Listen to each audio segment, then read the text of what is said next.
Isutha ingcwele siyacela boba baba ukuthi abanye bethu akabethi ukulekelela lapha ngaphandle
ngibingelela isihlalo sobukhosi, ngibingelela amaNazaretha onke ngeikhundla zawo zobukhulu bawo, ngize ngogcina ngaseyintabeni zaseKranskop. Amen. Bantwana benkosi, kudala ngithanda ukuguqa lapha kodwa ukwesaba kungembethe. Nginovalo ngesaba. Kodwa namhlanje ngithe angiziphose nami ngoba nenhloso uyayiphose emlilweni ishe futhi. Manje sengiziphosileke ngiyasha manje. Bantwana bakaShembe, siwuthene ngesikhumbuzo senyanga yezulu. Inyanga yezulu yasebenza imisebenzi emikhulu. Singaqali kuyibona imisebenzi yakwaShembe. Mina ngaqala kuyibona imisebenzi yakwaShembe kuyilanga lamalanga ngoba ubaba omkhulu angimazi kodwa ngiphaphame khulu bantwana bakaNkulunkulu asephakamile. Namhlanje njengoba ngiyishwiba nje, ngishwiba ngoba ngizwa abantu nabaphendukayo besitshela ukuthi bayafika kule nkonzo kodwa sebenazi isibinjana sokuguqa kule ndawo. Mina-ke ngaphenduka ngisesesiswini sentombi yakaNgubane umama. Ngo-1933 ngangisesiswini ngizofika emhlabeni ngo-1934. Kodwa ukwesaba namanje ngisesaba ukuguqa kule ndawo. Kodwa namhlanje ngithe angisukume ngibeke nami imisebenzi yenyanga yezulu. Mina ngathola abantwana, kade ngingabathola abantwana kuseyilanga, kodwa ngabacela abantwana kuyilanga. Ngangeke ngithole umntwana, ngiyothi uma ngimphethe nje abese ngiphupha emuka namanzi. Ngigijime ngithi ngiyambamba umntwana amuke, onela amuke ahambe ngempela, abese yahlabeka umntwana agule bese yashona. Ngiphinde futhi ngithole omunye nomunye ngokunjalo. Ngimphuphe emuka namanzi. Ngithi ngiyagijima ngiyamjaha lo mntwana abese ehamba kwangempela phinda ahlabeke agule ahambe emhlabeni. Kwathi umntwana wesithathu ngaphupha futhi emuka namanzi. Ngagijima ngathi ngiyamjaha wamuka umntwana kodwa ngacabanga ukuthi kufanele ngiyobikela uShembe kuyena nginika laba bantwana. Nangempela ngahamba amaNazaretha amahle ngafika eParadise ngabikela ilanga lamalanga baba abantwana bayashona bayamuka bese bayashona ngempela. Wathi hamba thathe uVaseline. Wayese ubusisa uVaseline sethi angiwothi mase ngilala ngimgeze umntwana ngigcobele uVaseline nami ngigcobele uVaseline. Nangempela ngakwenza lokho amaNazaretha amahle. Waphila lo mntwana ukhona ebonkosi. Wakhula-ke lo mntwana oyedwa enginaye. Kwathi manxa eneminyaka eyo-16 17 wafikelwa lesi sifo esikhona emhlabeni esifikela abantwana sokuphuza otshwala nogwayi yonke leyo. Nangempela waphuma umntwana ebandleni wayenza leyo msebenzi wesidakwa wento yonke. Sasikhala noyise kuze kube manzi ifuka singazi ukuthi ingane soyekisa kanjani utshwala. Kepha inyanga yezulu ngahlala ngibona ukuthi le ngane ayisasizwa thina. Sibe sathe siyayala ngokuthi ayiyeke labo utshwala ayizwa. Ngahamba kwakuSembeka ngafika ngathi baba ngizovalelisa. Wathi uyaphi? Ngathi sengiyahamba ngazi la ngiyakhona ngiyalahleka. Wathi ulahlwa yini? Ngathi umntwana esinaye oyedwa uyasiphuzela uyasidakelwa akasesihloniphi. Ngaleyo ndlela ngibona ukuthi ngcono ngivele ngilahleke ngimshiye lo mntwana. Yathula inyanga yezulu yabe seyithi mawusulahlekileke umntwana esala uNkulunkulu amlungise uyobuya ufuna ubani wena. Ngayeka amaNazaretha ukuhamba ngahlala ngalinda leli gama elikhulunywe inyanga yezulu. Nangempela umntwana wasinda kuleso sifo wabiyeka utshwala wawayeka amagwayi. Namhlanje inhlala suthi njengana ibonkosi. Usephila impilo uyena useshumeza mina endlini mako lesihlanu nje athi mama njengoba nisaqala phansi nibeka ama-ayini nebona ukuthi isikhathi sesabatha siyashaya na. Ngiyayibonga inkosi esephambili. Kusenjalo-ke wese ubaba wakhe esethenga imoto eyikhumbi esethi-ke lo mntwana uzosebenza ngale moto emgwaqweni. Wayishayela inyangane ezimbalwa bafika bahlakaniphile bamkhomba ngezibhamu bamphuca imoto bamphuca konke akugqokile bayithatha imoto. Kepha ngahamba ngaphindela kuyona inyanga yezulu baba imntwana wami lo oyedwa enginaye sebefikile izigebengu zabephuca imoto zayithatha imoto zamkhumisa konke akugqokile. inyanga yezulu yaphendula ngokuthi bonge uJehova ngoba bambulalanga ibonge Nkosi. Kunjalo amaNazaretha ayingcwele imisebenzi yenyanga yezulu. Kukhona intombazane yangakithi yakasithole yabiganeka umthetho. Yayingakholwa kule nkonzo kodwa umama waye bekade eNazaretha. Khona uMasithole wakadlamini osekuphakameni. Abahlala ePhakameni bamazi wayedayisa inyama ngeminyaka edlule. Waye udadewabo walowo Masithole. Lo Masithole ke obengakholwa ebesinayo into abenza ngasekhaya. Wagula wakhukhumala intamo yaba isigaxa oba negili. Wayegula lo Masithole. Wasehamba yakodokotela. Base bafika odokotela bathi akahamba eKing Edward ayohlinzwa intamo.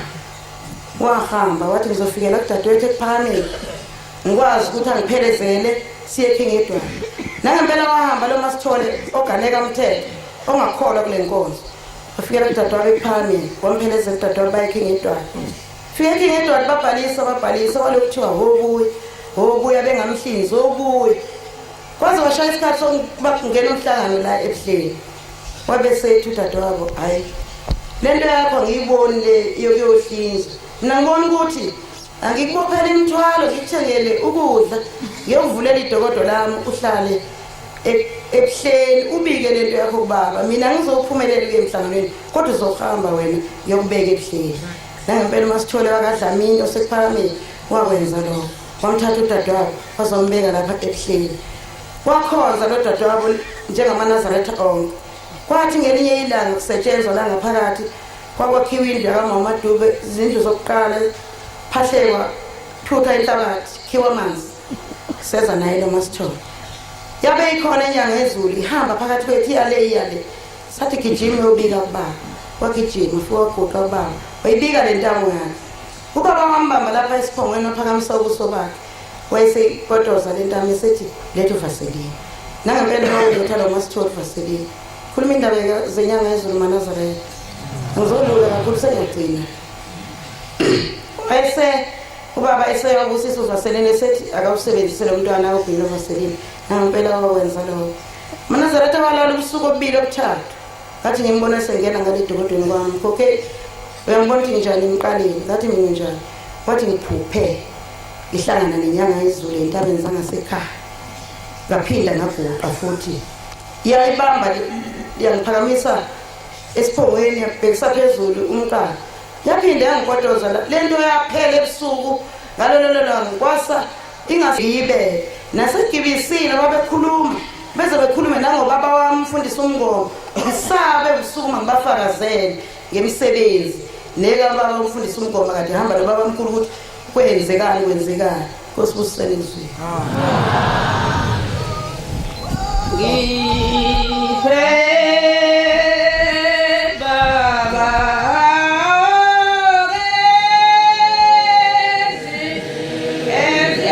Ngizwa kuvuma ngaphakathi ukuthi makube khona elilodwa nje engizolibeka engalenzelwa inkosi yamakhosi inyanga yezulu.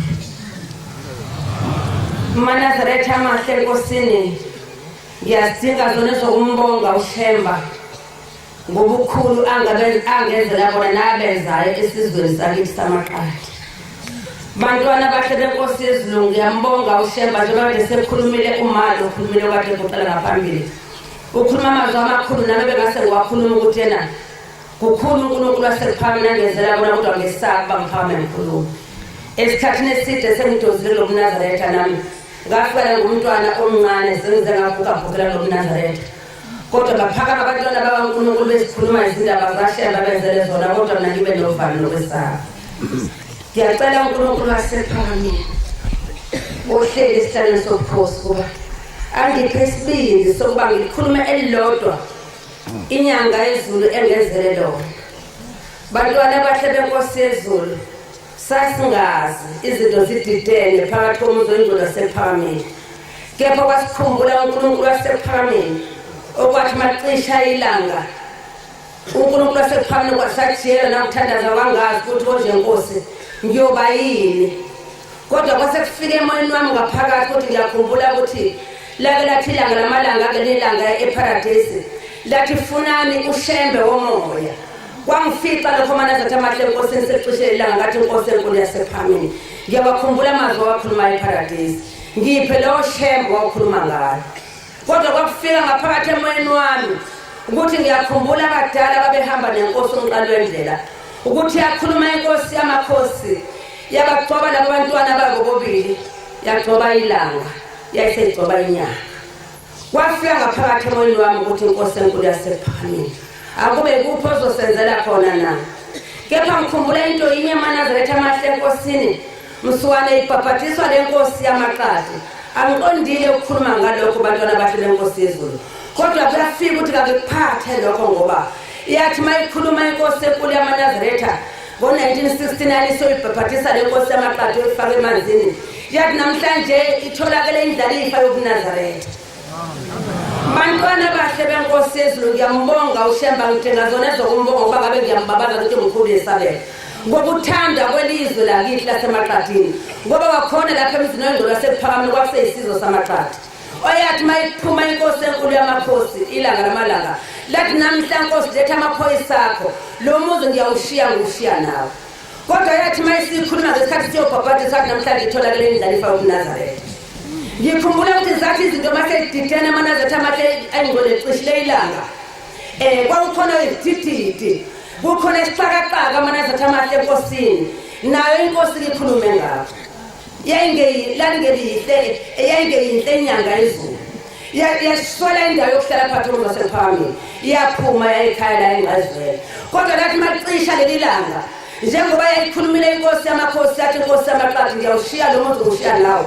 Iyona yaqala phansi yayilanda inyanga yezulu namhla sekungawo. Manazaretha amahle enkosini zididene izinto esingenile inkosi yamakhosi inyanga yezulu. Isingenile kulesisihlalo esikhulu sasezulwini. Kodwa zathi izinto mazididene ifika phakathi komuzi wasePhamini ihamba nomkhandlu wasezulwini. Iyabona ukuthi akho la sengibalekele khona. Angihambe ngiyobalekela enkosini yamaqadi azothola khona ukuphumula nonethezelo. Kwabanjalo bantwana bahle benkosi yezulu. Yafika inyanga yezulu phakathi komuzi kababa. Yafika yahlala egcekeni ngophazela yezela. Nenkosi ayingekho esentabeni zasondlaleko la yayikhona. Sathi dizela singazi ukuthi sizokwenza njani. Kanjani ikhona inkosi. Angiqondile ukukhuluma lokho Manazaretha kodwa ngiqonde ukukhuluma ngokukhulu engabenzelwa inkosi enkulu yaManazaretha inyanga yezulu. Manazaretha amahle enkosini niyazi ukuthi yahlala inyanga yezulu phakathi komuzi wenkosi yamaqadi. Ihleli sisonta sehlasenyuka kanjalo. Ngikhumbula ukuthi phansi lapha enzandla kwakho amadokodo khona. Iyayilula inyanga yezulu gijima kuyona yayichaba ehlanyuka nje bayayichaba ngayo esontweni. Ngathi mangibuya esontweni ngihamba nengane yami yomfana kusebuncane nje kakhulu. Ngathi mangiphuma esontweni lasemini sathumela isonto sengodwa ngekhaya. Ngase ngithi kumntwana nami lo mntwana wami egama lapho uVusi Musa. Ngathi Vusi dlula ngasesitolo nasengiya ngasekhaya. Kodwa bathi mangifika ngahlala aManazaretha ngahlala kwaze kwathi ingane yami ngayibona. Kwathi ebusuku sengasazi ukuthi ingane yami iphi ngayibona iqhamuka isiphethwe abantu. Ngikhuluma ngokukhulu kukaShemba aManazaretha amahle enkosini. Ngicela uNkulunkulu wasePhamini angeze ngibambelele ngabe izinto zikhulu. Njengoba isho inkosi yamakhosi kumasukhathe ngibambelana ngezandla. Ubambelana nangabazinyo. Mazinto sezikhulu aManazaretha amahle enkosini. Ithi mayifika ingane yami siqhamuka isibanjwa abantu ingane ngididizela ngazi kanjani. Ingane kwenze njani bathi siyithola ingane ibaleka njengengane ehlanyayo. Imsebenzi kaShemba bakithi enkosini. Angenzele yona ngesabe ngazi ukuthi yena ngizoqala ngikhulume ngithini. uShemba ngiyamazi kodwa ngeke kube novalo kwesabo ukuthi manje ngizothini mangikhuluma. Ngicela kubeka amazwi amabili amathathu njengoba ishilo inkosi yathena masishila nezikhala singalika bathe. Uma ifika lengane yami bathi sibambe ibaleka. Washo ukuthi ingane uvalo sekushone phakathi. Ngajiyela aManazaretha amahle enkosini kwakuthi uma ngiqale phansi ngibuyele enkosini futhi ngicabanga ukuthi inkosi isicambalele inkosi yaManazaretha. Kodwa kwathi makusa ekseni ngahamba ngawela ngakuyona inkosi. Ngathi mangifika kuyona inkosi yamaqadi ngafika ngayitshela ngathi inkosi nginenkinga ngihamba nengane yami ayigulisa mangaliso iyahlala ihloma amehlo. Ngafika kusona abantwana bahle benkosi yezulu isangoma sasezulwini. Ngafika kuyona inyanga yezulu sengihamba nayo lenkosi yamaqadi.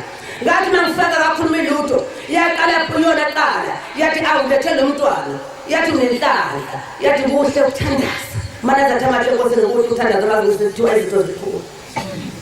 uthandaze konke ukubeka kushemba uvuma ukuthi inkosi okwenzeka konke kuyintando kuma ungathandi bengekwenzeka ithi inkosi enkulu yamakhosi inyanga yezulu ithi unenhlanhla ngoba lo mntwana wakho bameqise ngombhulelo isimangaliso uthe mayiphuma kanjalo ngesikhathi uwela ayazi inkosi nala ngihambe khona nokuthi ngakhe maphi kodwa ngoba umprofeti wasezulwini owaze fihlakalweni walibona ekhalamu la ngakhe khona wabona ukuthi ngihambe endaweni enjalo wathi lapho uthe umntwana mayifika khona umuntu omkhulu lapho lo muntu umgani uthe mayifika phansi kwalo mgani weqa inyoka abebekele inyoka yosinga wathi bazothi mayileqa lusinga baqeda shaye phansi egazi phuma ngamakhala wathi kodwa ngoNkulunkulu obuhamba naye ngoba wase kufika amaneze athi ngaphakathi emoyeni wami ukuthi abantu basemhlabeni bazombuza ukuthi ikanti bathi uShemba uNkulunkulu kwenzeke kanjani ngokuphuma phambi kwakhe na Thamahle enkosini uma ngigapha uphongisho ukuthi ngidliwa ngabe ngiyagijima ezintabeni ngibatshele ngithi ufikile uthumekile ufike lo abakhuluma ngayo abaprofeti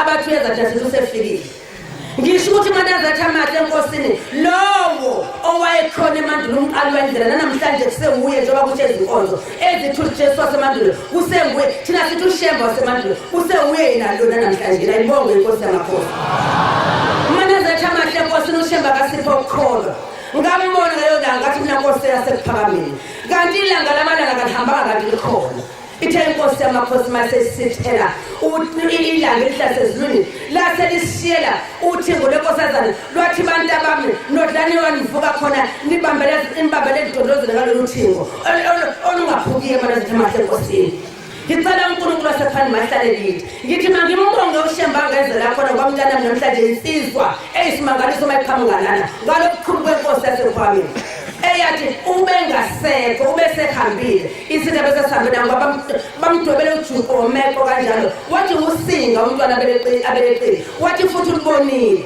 wathi mayisethe akulandi uvasalina ngawulanda uvasina wathi bomkhothisa wona kanjalo wathi uzophela izelezo wathi uzophuma kuphume ngenyawo wathi egcineni umntwana wathi babe izinyawo kwababa izitho kwababa izinyawo kwazi kwababa phansi into kanye sekuphuma sona isitha ibongwe inkosi yamanasa ngithi maneze Thamahle enkosini ngayiphutha uma kwenza ngoba ngambabazi uShemba akwe angenzele khona ngingayibabazi nyanga yezulu ubukhulu angenzela kona phakathi komuzi wami ngoba ngabe namhlanje na nginhluzwa insizwa yami ilele kobandala kodwa ngoShemba yedwa wami sisandla ukhona umntanami yaphila ngicela ukuthi ngingandi namazwi amaningi maneze Thamahle enkosini ngoba baningi abafuna ukubabaza ukukhula babenzela uShemba ngoba ngabe kuyaqhubeka nenkulumo nje wakhuluma amazwi enkosi enkulu yasephakemeni othe mayifika inkosi yamakhosi kithi usisi enenkinga egulelwa umntwana wakhe wathi mayiba ngcono umntwana esinda maqede bathi abantwana belusile nje kanjalo umntwana wavulwa kwalinyazwa isilwane inyoka kodwa ngoNkulunkulu wasephakameni asangaze benalutho wabika uShemba waphila kulonyaka ezulu yaphila kanalutho ayibonge inkosi yamanazareta cela kwehlela ngezansi manazareta Thamahle enkosini amen amen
inkosi yasekuphakameni iphakama lokubonga enkosini yasekuphakameni inkonzo wathi batabami ngambini uqubha nonkathi wathi sumani akakho eniwazimisele yashedi phakathi kwethu nabo abantu abesukuswa kwesaba babe ngahlezi ukuthi abathandi basukuma abantu baNkulunkulu bayikhuluma izebulo zikaShembe nami bantu baNkulunkulu avume ngihlale ngoba lo Shembe angazi wangizenzela izindaba ezinkulu ngoba ngathi lapho umguqile eJudiya ngiyombikela wangenyula eheleni wathi wasa lapha salukazi wathi uthi esabonile kimi ngaphakathi enzokukhuluma abantwana bakaShembe ngoJulayi wona lo July bantu baNkulunkulu esikhokhelwa ngokuhlabelela futhi kuyele khona lapho kulelo bhathi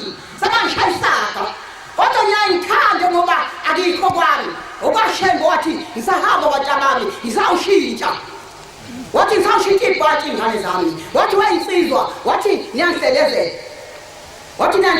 wathi ngisahamba langempela yabuya inkosi hayi yashintsha sabona thina abantu baNkulunkulu leyo nkathi sabona leyo nkathi abantwana bakaShembe inkosi yesho ukuthi ashiyelane ngoba abanye nabo bathanda ukuphakama nami akuvume ngihlale ngoba le nkosi yasophakameni bantu baNkulunkulu ngathi bese ngikuqile sengisakuye wase ekhuluma ethi uthini salukazi ngathi mina baba uthi ubaba ngakhali ngoba wena nakho usuphakathi wenu ngiyokhuluma konke ebengikhuluma bantu baNkulunkulu hamba ngendlela awunothanda umkhululi bantu baNkulunkulu uyasithanda kodwa thina sikwazi ukumthanda bantu baba sicela ukuthi akasifake uthando uShembe ngoba asazi ukuthi singathini bantu baNkulunkulu siyazidinga ezokumbonga bathi manje bathi naso sangazi uzokhuluma ibhathi leli bhathi phela yilo lelo besifundisa ukuhlabelela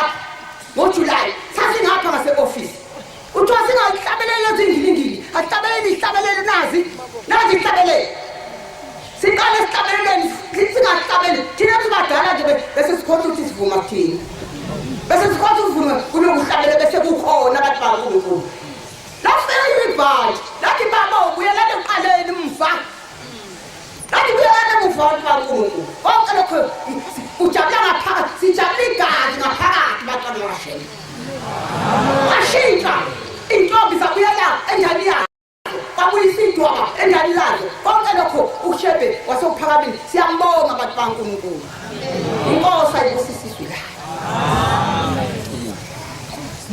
bantwana baNkulunkulu yayingithethisa kakhulu ukuthi isimangaliso sinde sofika naso ongazi ukhale kanje ngabona nami ngazisola ukuthi bekufanele ngoba sengiza kumnini wezinto zonke bekufanele ngizokubika ngaphendula ngathi baba ngethukile ngishiya ingane ingenalutho iyangena ingane isimangaliso ukuthi pho umethembi bangcwele ngikhuluma ngokugwala bami engabenzanga lelo langa ngoba wayethe ubaba kokuwe emini kuzwakala ukuthi le ngane ile njani sahamba naye emini sesiye esontweni ingasenalutho bantwana bakaNkulunkulu ayibonga kwasasephame isiye labalutho ayibonga kwasasephame kancane bangcwele ngimbabaza uNkulunkulu ngofishane sasiya emhlanganweni wasekhangela uma sisephingo edrobheni lakithi lapha esiphingo saficana nomshumayeli ucele wasendwalo sonto ngoba mabembabaza abantwana baNkulunkulu kufanele nami bangibabaze leyo ndawo ngoba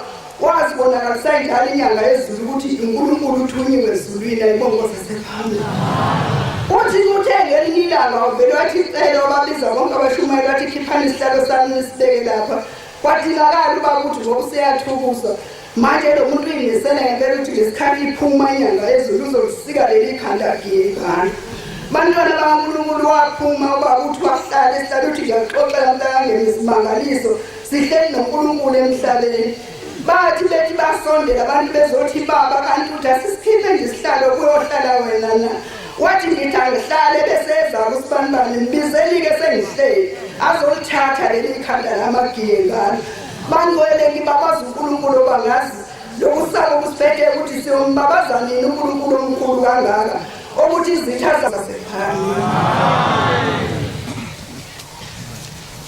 ngamemeza Yesu naseme mine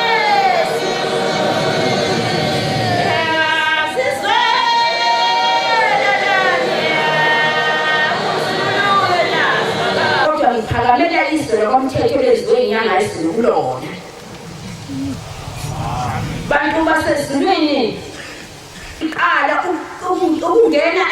emkhaydeni yathi uma ingena emkhaydeni sakungahamba ngawukhuleka enkosini ngathi baba ngicela ukuba ke ngiyobona kukhona udumo kule inkosi yayididekile noma wani yayididekile abantu basephameni izinkulu entenzeka kwamthetho ithi inkosi ngoJuni usekuzoyabuza athi kwenze njani yathi inkosi niwenze njani yathi hambani landidulo sitholo kwakusekhona amadumo landidu kubantu basephalameni yalifungatha ngesandla lithi yathi ithatha impopho imithi yathi thatha lwini uthe uma sekunjalo kanti ingakafiki ngiyanyeka abantu basesikhona inkinga inyanga ayisulu ngizoyinyeka yona namhlanje na konke likubika kuye nelikubika kimi nelibikiswe layo nelibika ukukhaya kwayo kodwa sezoyibika kule inkosi nakangisekho nansi inkosi ngizisena ngizomkhombisa yona ngizomkhomba inyanga ayisulu lefika nami wona okhulumako yayisiyafulathela inkosi lolu suku yahlabeka ngalo kanti sizoyibonakalisa ukuthi ushembe nangu lapha ekhona bantu basezulwini indaba yakwamthetho enkulu yakwenzeka ngolunye usuku inkosi yoqala kwamdedela inyanga ayisulu yagula inkosi yakwamthetho yathi uma isigulile yavele yakhukhumala isisu sangaka inkosi yayikwamdedele kwaphuma igijima ebusuku zaqonda khona enyangeni yesulu sizokhuluma yathi uma isifikile inkosi ithi inkosi uma isiphuma kwamdedele ithi bantu banosele ngithandazise uma inkosi ngiyificile ayisenakufa nangempela abantu basephakameni wayefuthi siyivusa sezesafuka limkhono umuntu emkhulu singakwazi umenze njani yafika yangena yahlabelela igamu ingena eminyango yathi inkosi yethu simakade yathi simiphambo siyakwamthetho ukhuluma ngento enjalo kuthiwa sizokhuluma ngomenzi wezinto njengoba ngilapha nje abantu basephakameni ngiphume ngembokane enyane ekhaya kuyagulwa umfana wenkosi ugula ubaba ngasinya uzosinda kodwa ngaphuma ngale ndlela ngoba bengezile nesikhumbuzo esidlule ngizobabaza iqiswe lokwamthetho alizange lapolitika lona alizange kwathi kohluka izinto lona ngoba kakuhlukana ngumnikazi ophetheko banamathela kuye bamlandela nduze kube manje noma sekuhlala inkosi lesikhona babe njalo abantu bakwamthetho abantu basezulwini kuthiwa masikhuluma izinto ezinjalo kwathi ngolunye usuku inkosi isigula kwesibili inkosi yayisewombe saphuma ebusuku kwathi uma sekuthiwa mayibekwe emseleni iqoqelwe khona sathi kayisaqoqwanga ngokumnikazi wawuseseduze saphuma sahamba saqonda ewombe sayifica inkosi ekuseni iphuma ngamapijamu yathi makhosikazi enkosi yathi kwenze njani yathi sesizobika umsebenzi wakho phela oyilanga liwushiye kuwe sathi inkosi yafe ekhaya sishiye nje kasasi noma izovuka wathi gijimani niye ekhaya wathi senisa sathi siqambe siyongena ekhaya sathi inkosi sathi sithatha amahwebu ebuyo sathi siyashaneshanela kweswakalisi lokumemeza ukuthi nange sefikile omemezwayo wangena ekhaya kwabhekwe inkosi waqonda lapha ikhona inkosi wafika wathi vuka umthetho wayivuka ihlalisa ngesinqa wavuka wayenza yonke into wasuka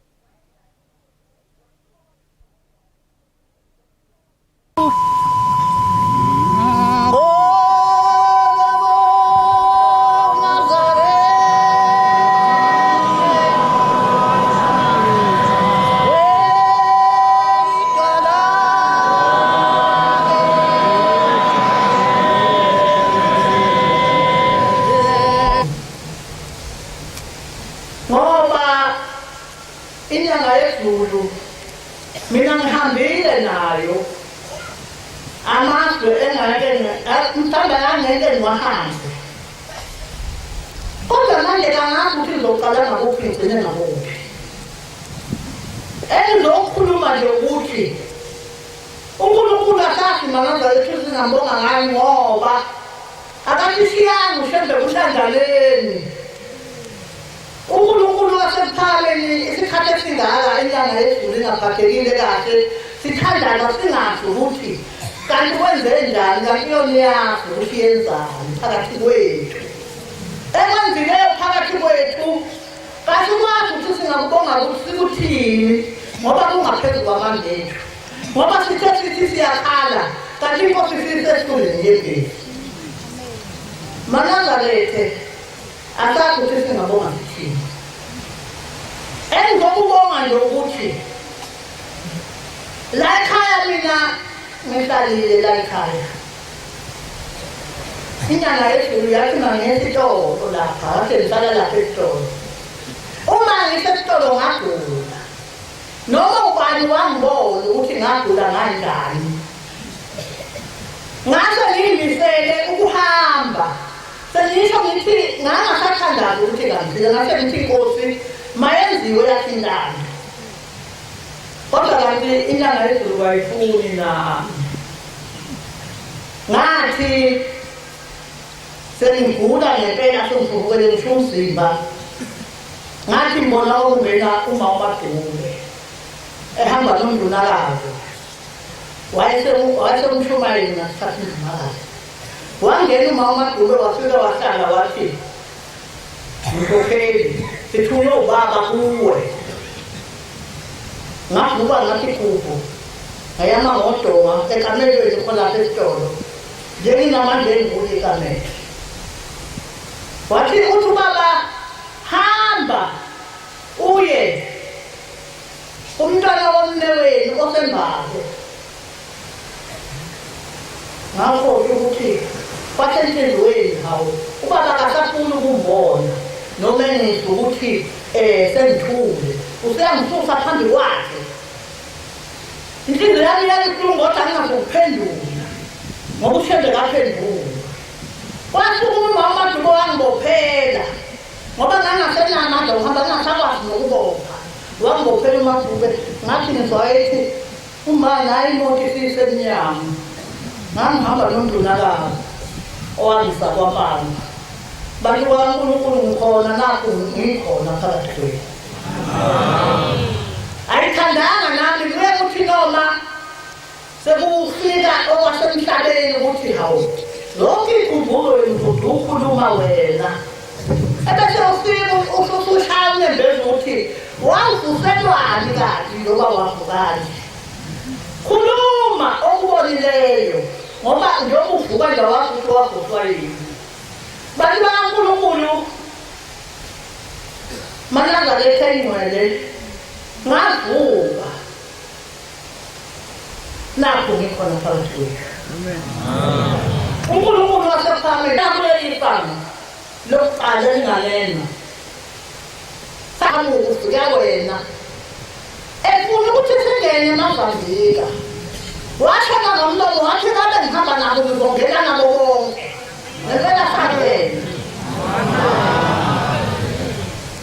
asazi ukuthi manje masheshe njalo ngoba kengu sebeshilo bathi akungene lenana esencwadini lenana engekhona lenana engkhona encwadini mayiphindele emuva wathi ngizongena nabo bonke usho bani pho hayi bantu bakaNkulunkulu ade sayiqala lendlela uNkulunkulu azosikhumbule amen maNazaretha ufishande kasikhumbule kade sayiqala lendlela sangena abantu bakaNkulunkulu kaZambika sathi noma siphindele emuva kwahlophe esayithumile intombazana kwakuthiwa noNcwebe esethola ibhanoyi waya ePitoli wawungenisa lenani ethile inkosi yamaNazaretha yathi laba ngizongena nabo bonke nempela sangena eMozambika abantu bakaNkulunkulu kwathi sokushawe iy'nembe ey'bomvu emahawini ethu nasey'dwabeni zomgido zanekwa kwashawe iy'nembe ey'bomvu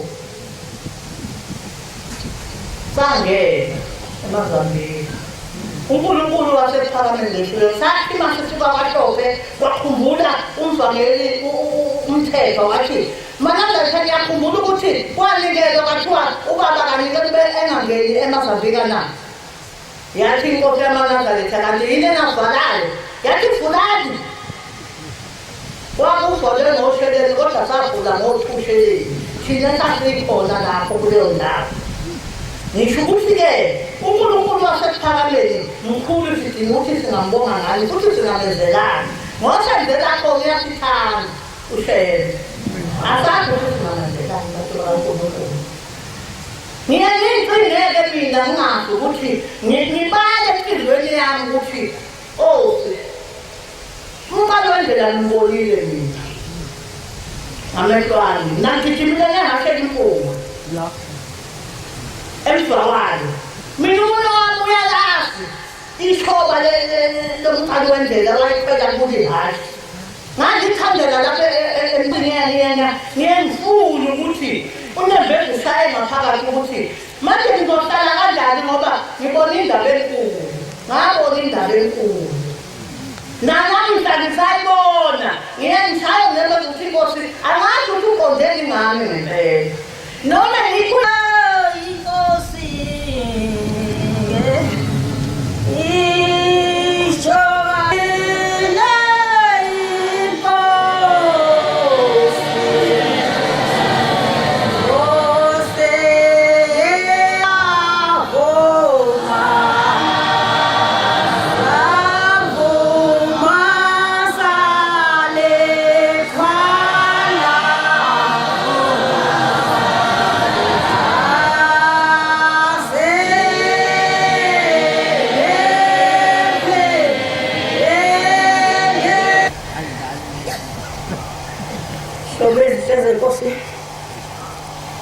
ngiyasala njengoba usizi bezinyembezi ngithi ngiyazama ukuthi ngisukume ngizwe inyembezi igcwala amehlo bese ngisaba ukuthi ngizokhuluma ngithini ngoba manje izinyembezi ziyangivimba ngisuke ngibe nenyembezi eseduze namhlanje sengithe hayi angizijikijele uNkulunkulu mhlawumbe uyongipha nje elilodwa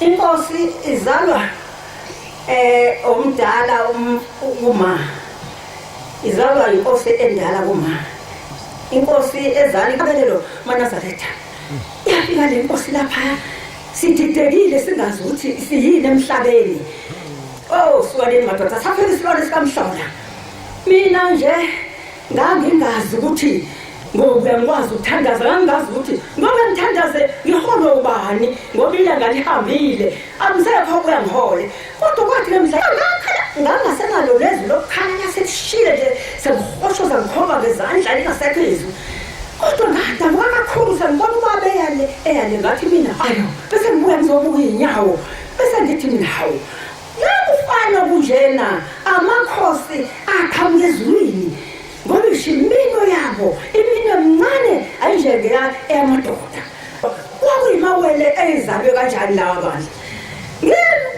ngimthanda inyanga ezulu ngangiyithanda bakwethu enkosini ngangiyithanda eyizithupha nenkosi ilanga wathi lena kusasa wathi neyazi ndisha ibhola wathi baba lo ndisha ibhola ke maniyazi fika nithathe lamanzi ngothele kuyona nimbuze nomphuzise wona ngalala nawo kodwa wathi uqamba kulalo ngasengivukile sengihleli ngezinga ngamanzi kababa engisukumela ukuthi maNazaretha inkulu inkosi yasephakameni angazi ukuthi singalibabaza sisemzimbeni akuzwa lutho baba ngiyathoba ngiyagcoba ngafutha kuzwakala lutho baba wathi hamba ulanda intambo bahamba ngawufuna intambo wathi uyiphothe uze nawo ngayiphotha intambo ayigijimisa kuyena abuya nje kwangiphinda kuze kube namhlanje lokho uvuka abuya kwabuya leyo nhliziyo ayishaya ngamanzi kuze kube namhlanje buka isikhathi eside ehlele emzimba kuze kube manje leyo nhliziyo yaphela ngaleso sikhathi abantu bakaNkulunkulu libonile lo muntu okhulunywa ngawo ukuthi khathi kaphela manje amen ithe ungolesithathu lathi sisi ozala besihlala ndawonye ngizama ukuthi ngoba ngcono ngimfuza ethi ngiphelelwa amandla ukwathe ngolesithathu wathi thatha lapho umsebenzi kaNkulunkulu uhambe ubeke ekhaya mina sengihamba wathi thatha lapho iduku ulishukule lami nawe uthathe elami lishukule ngakwenza lokho wathi izingubo zami angohamba nazo nezokulala zakho ezami usale nazo emhlabeni nangempela bakwenzile lokho bayiphose ethuneni bake bayikhipha baselelengeza khona phezulu ethuneni omfundisi umathule bebele khona lapha lithi ngizozana ngicela ukuthi lo subsidy wami unika lo umntwana omnethe enganeni naye bonke phakathi nama-TV angisho ukuthi ngingabela ugana ogana ungezole yazi yakho yazi ishaya umyalezo makhosikazi lathi lithe makhosikazi ngezwa bathi lizohamba linomuntu lathi makhosikazi alifakile ngani ngokwesontweni lapho lithi alowa mhlonipha makhosikazi kulowa mje siyakuwa kangeni nkosikazi engayihloniphile indoda yazi nje asengidonsa ngesifike sesisizondelana bezwa bonke abantu endinangu nosisikhona lo uma ngingakhuluma umkhono yami ngizwa lo owavalekela lo osisi lo nompofu uthi lo muzi akangeni into ongayihloniphi indoda wenako ozosala emhlabeni wongisiza uyotshela amakhosikazi ukuthi ahlonipha amadoda nezwa amakhosikazi milayezo umuntu ofika phambi kwaNkulunkulu wathi mfusane bamvuza wathi manje ngikhuluma noNkulunkulu yikho ukuthi mvusane nje wathi nali ibhuku lwami wathi ngikhuluma noJehova nawe aningiboni inyanga yezulu inothungo lenkosazana bantu bakaNkulunkulu siyazi thina la siyakho bantu bakaNkulunkulu nongempela wakhuluma eyala amakhosikazi ayekhona lapho waselala phansi kanti ukhuluma ngesabathandi uzohamba kuzothiko ushiye into enjalo nje bantu bakaNkulunkulu ngiyashiya lapho kuningi akukhulumile bendlula nje lapho ukuthi lendile ethe angokuphosa lo mlayezo phakathi ulayishini intshela amakhosikazi eyanga yezulu bantu bakaNkulunkulu asazi ngoba idlule ebuhlupheleni kakhulu thina sashaba thina ngizodlula nje ngoba kubuhlungu uma uqala ukhuluma ngenyanga yezulu uyawakhuluma intshele esihlupheke inyanga yezulu ukhuluma nje sineyingozi sasishaba zingane kuthiwa zingene ezinye sonto ngeke bezwe kahle ma sikhuluma pho kuthiwa sikhuluma ngobana abanye bafuna ukukhuluma noNkulunkulu ngikhumbula ngelilanga ethasingene ethamongelwa ukufunga ngakhona amabele ngiyabonga ubona ngathi ubalaba nenkani ngoba ngabe basingana ungasibanga nayo inkani yokuhlala sathi sofana impela wathi umngene wathi kwakhasini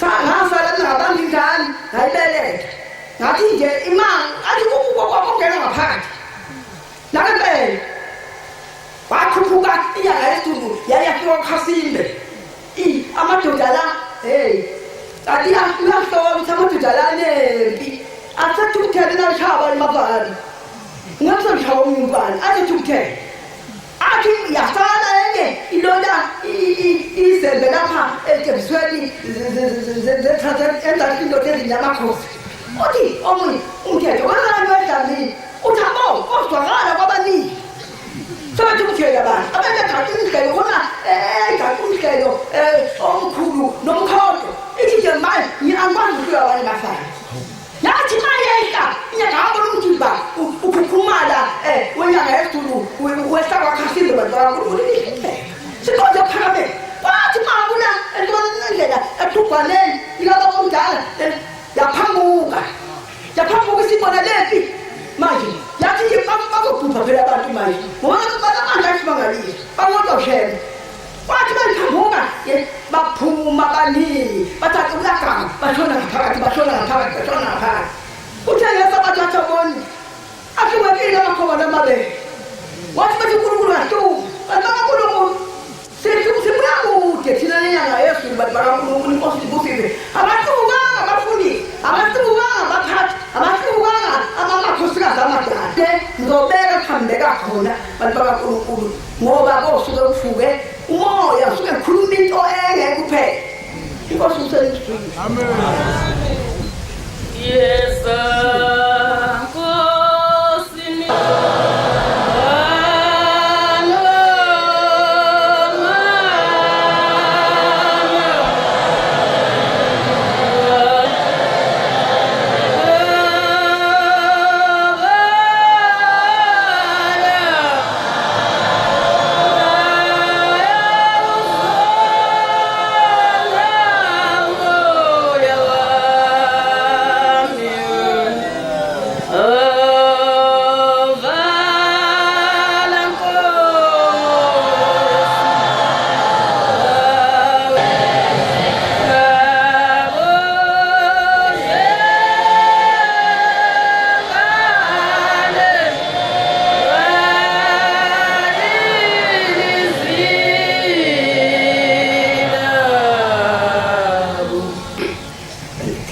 sasiphakathi akushemba umphile abantwana abasishiyagalolunye kwathi ababili-ke wabathatha ngasana abayisikhombisa ngizobala ukukhulu ushemba angenzele bona kulaba bantwana enginabo ekhaya okuthe ngo-1993 ubaba wabo-ke wayeseyasishiya kodwa maNazaretha amahle sihlezi wathi nginekelende ngo-20 cent wathi-ke ngifuna ukuvuka kusasa ngiye kumatatazelo umatatazelo umlungu wayefikile endaweni yakithi ezosakhela amathangi amanzi lo mlungu wafika nosizo olukhulu emphakathini ngale manje-ke funa isikole ususizwela ukuthi izindleko zonke zesikole zithile uMaNazaretha wasithola-ke isikole wazibala zonke iy'ndleko bayikhokha abelungu Nazaretha ngo-2 Bhobho inkosi inyanga yezulu ingenzo lokukhulu endlini yami uyasebenza umntwana ufundisa abantwana bakwabo manje uma uyinikeze into uyangasho ukuthi ngiyabonga ma akukujabulisi noma nginovalo ngisaba kodwa kuyangihlupha emoyeni konje ngingeyibonge ngani inkosi enkulu kangaka okukhulu angenzele kodwa okuthile abanikele embengeni ngoba abantu baningi kakhulu enkosini kuza abantu abagula kakhulu nabazocela abantwana le ngane ehamba onikela ngalo 10 rand wayembengeni kwaku-August kwathi ngoDisemba kune-competition ayenzile neyibona ephepheni wasecwa omunye abantu abashaselayo kodwa manje inkinga kakhulu njalo noma ubonela isangoma ungene ne-violence izoyihlomile ithole imoto yakho maNazaretha ngizobabaza lokho ngihleli nani phakathi kwekhaya lami nabantu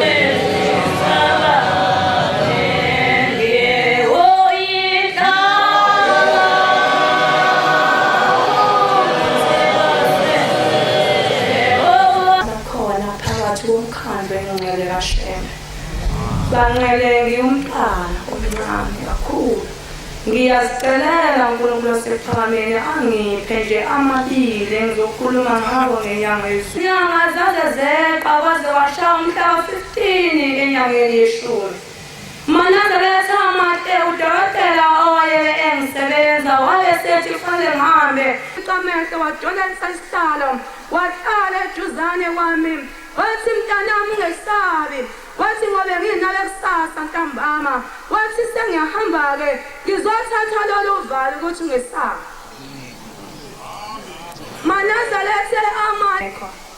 maNazaretha amahle yasuka imsiko yasha inkokhokho kwashaya isikhathi sesinqunyiwe u-10 wangafika umntwana kwashaya isikhathi u-11 wangafika umntwana kwaze kwashaya isikhathi sika-6 ebusuku akafiki umntwana maNazaretha amahle kwathi ngo-7 sengibona izwe selisitheka ukuthi sengiyahamba wayebeshile kwabuya lokho ukuthi wathi uya eJudiya-ke kusi-aplayeke lelo khathi lingakabuye ngase ngifika ngibika eJudiya ngathi baba ngiyagula wathi uphethwe yini ngathi ngiphethwe isibeletho ngathi senze njani ngathi baba udokotela uthe ufuna ukungihlinza ngoba nginesigaqa yaphendula inkosi enkulu inyanga yezulu yathi uyasizwa yini wena ngathi baba ngiyasizwa wathi uyasizwa ngathi baba ngiyasizwa wathi hangifuna amafutha ngahamba ngawafuna amafutha wathi agcoba wakhotha agcoba wakhothe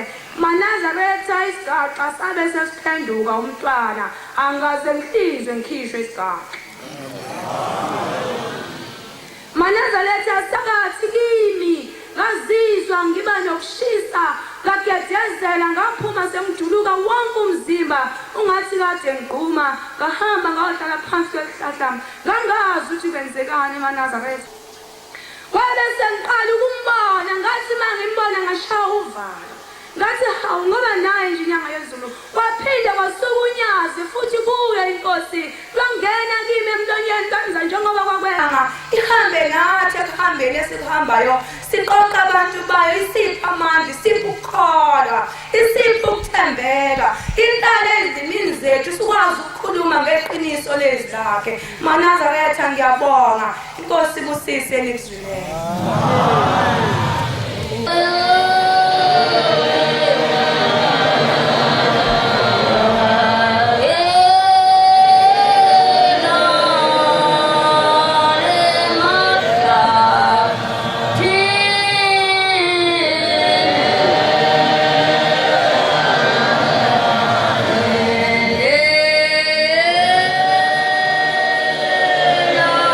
mangisebenza nje yona izibi kade kubushwa nje ngase ngihlaxo into lapha ngakwesokuphosa waphuphumala lo muntu kuyilesi sikhathi inyanga yezulu ingasabonakali angaze ngazi ukuthi ngizokwenza njani nalesi sithe sengihlelayo uyakhula umuntu angwazi ukuthi ngizokwenza njani nokuthi ngizowulikela abantu ngoba inyanga yezulu ayisabo inyanga yezulu yakhamka yeza nje yayidinqile yeza yadlula abantu sihlezi yeza yaqonda kimi yafika yawubamba lo muntu wafika ubamba lo muntu wathi kusekuseni wawudle ngayo yonke imino yami engidalwe ngayo yibonga inkosi yasePhakameni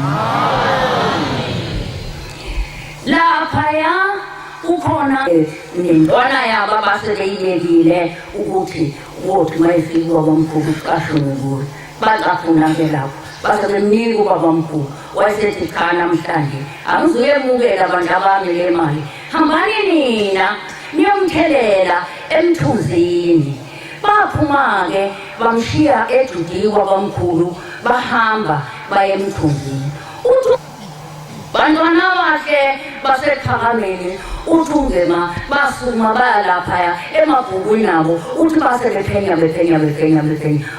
basezulwini uthi-ke sase siphuma sihamba nawo le ncwadi uthi sase sike simnike ubabamkhulu sithi-ke nani-ke namhlanje oyibonayo kukuwa amazwi kababamkhulu inkosi kusise elikuzwile siyabonga bangomnandi asiwathole komama inkosi zibabusise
bethu uNkulunkulu nomusa nothando.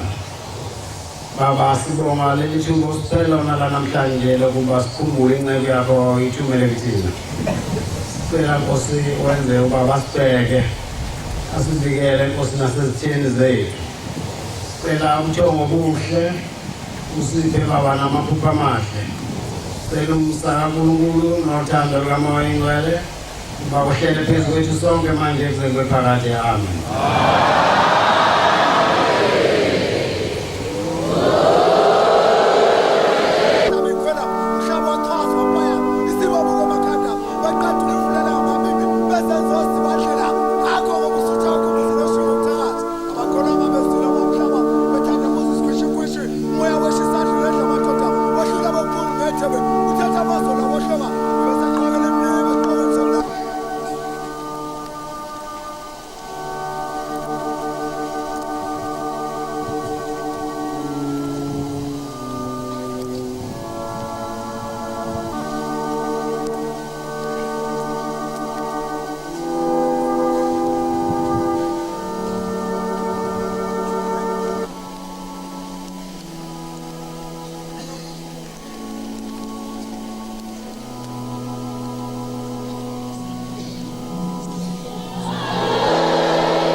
abashumayeli akulungile lapha ngaphandle siyacela ukuthi abashumayeli bangabheka lapha ngaphandle amadokotela ey'ngane zabo njengoba kunemoto la u-DHT 3 moto zivalelekile azikwazi ukuthola izimpahla zokugqoka ucela umnikazi wemoto asize ayobavulela abantwana imkhamoto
Beso bese sithetela inhlansuthi nayo ifakaze ngobaba inyanga ezulu leyo nhlansuthi kobe kuphakathi kwabefundisi nabavangeli kuyothi ke kusasa bese sinikeza ke abashumayeli nenhlansuthi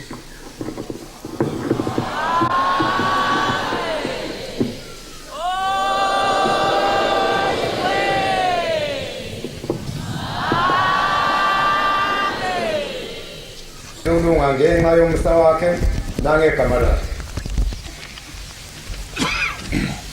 noma ngihamba esikhathini sethu lokufa angikwesaba kubi ngoba ihlangothi kaJehova sangivikela ihlangothi kaJehova ukuba intonga yakho nodondo lwakho ihlangothi sokuvikelisa wakho ngiyawuhlala endlini yakho ngosijabo ephezulu uzama uvumela ngomsa wakho silandele sebandla uNkulunkulu unamandla wonke Yesu wamangkosi usisa vote namhlanje kini ngomsawa amen khumbula ukuthi namhlanje zivotha uNkulunkulu wakho sokuthi uyohlalela phezulu zakho ungaphuthi kumkhonza uJehova uNkulunkulu wakho uThixo wakho ngale mina avuse ngayo umkhonze ngayo yonke inhliziyo nomphefumulo wakho ongokaJehova umkhonze ngokumthanda noma uhamba endleleni mkhonze ngokuba uthwele nguye nasekwambeni kwakho noma uhlezi endlini yakhe emini uba mkhonze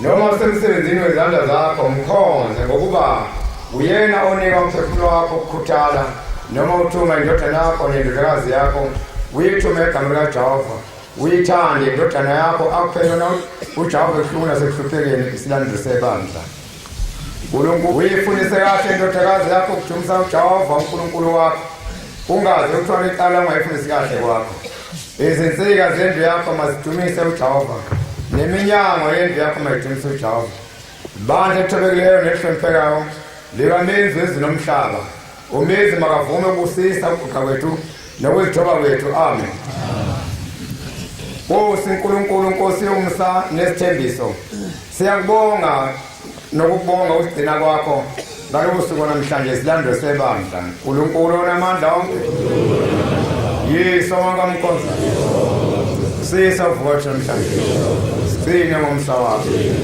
amen siyakubonga Nkosi Jehova ukusivusa kwakho Nkosi yamakhosi vuka nathi Nkosi Jehova ngalenhlanhla namhlanje usinikeze ingqondo ephaphemeyo usinike ukukhuthala Nkosi Jehova emsebenzini wokusiphilisa ubuthongo bovulapha bungasembathi Nkosi Jehova usinike umoya wokukhuthala silime sihlakule silinde sikulimele sihlakulileyo uyibusise Nkosi Jehova imisebenzi yezandla zethu siyakuncenga ukwamukela uncengo wethu ngabe usho lokusho kwakho Nkosi yethu Thixo wethu lingavilaphi sona uvilapha umuntu ovilapha ufana nenja ashana ucela ukudla kubantu ekupheleni kwalo mthandazo thabatha igeja ulima uzophila uhambe ucela ukudla kubantu sihlabelele vuka nathi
awusazi isikhathi uNkulunkulu azolesa izulu ngaso noma liyana lima uhlakule ulinde kungonakali okulimeleyo nokuhlakulileyo ukuba uyena obesediliso lama